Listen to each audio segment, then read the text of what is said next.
Good morning, Abotai. Now with the summer upon us, it's a very popular time for grilling, and it's important to know how to kosher different cuts of meat before we consume them. As we know, it's forbidden to consume any kind of blood from animals, and that's why the Chachamim told us how to kosher the meat before we eat it. Now, in general, we're not so proficient in these laws because the kashering and the soaking and salting is done in the slaughterhouses under the supervision of the hashgacha.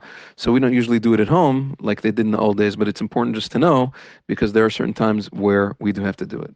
So first of all, according to Torah law, if a person is eating meat raw, which was the case, it was very common during the times of Chazal, it was called umtza, they would eat meat raw. Over there, meat did not need to be salted if it was eaten raw, it just needed to be washed off from the blood on the surface very well, and then you can eat it.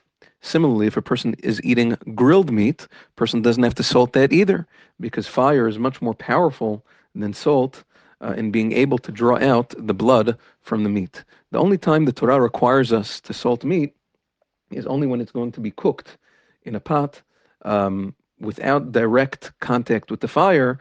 Then we're concerned that the blood is going to be, like the Gemara calls it, pirish, mimakom lemakom, the blood is going to travel from one piece to another, from one part to another in the meat, and that's going to be an isur, and we have to salt it because of that.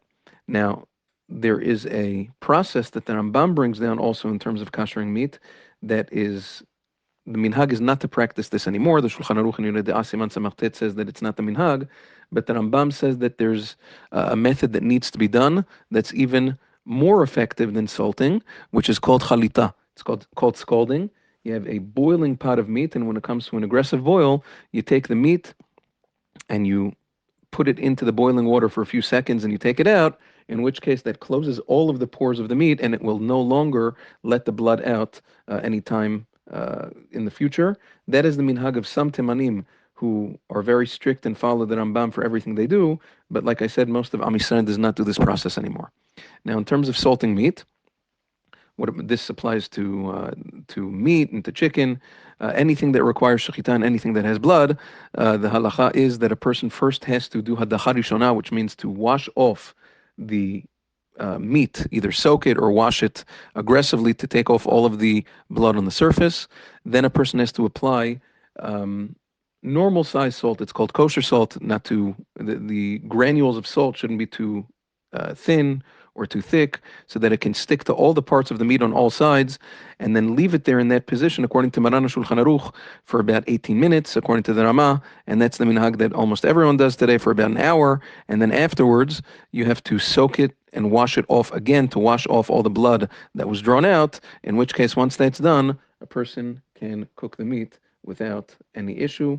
We'll speak about B'ezrat Hashem in coming days, that there are certain internal organs that have to be kashered in a little bit of a different way because they are unique in certain areas. So we'll speak about that B'ezrat Hashem in coming days. Have a wonderful day.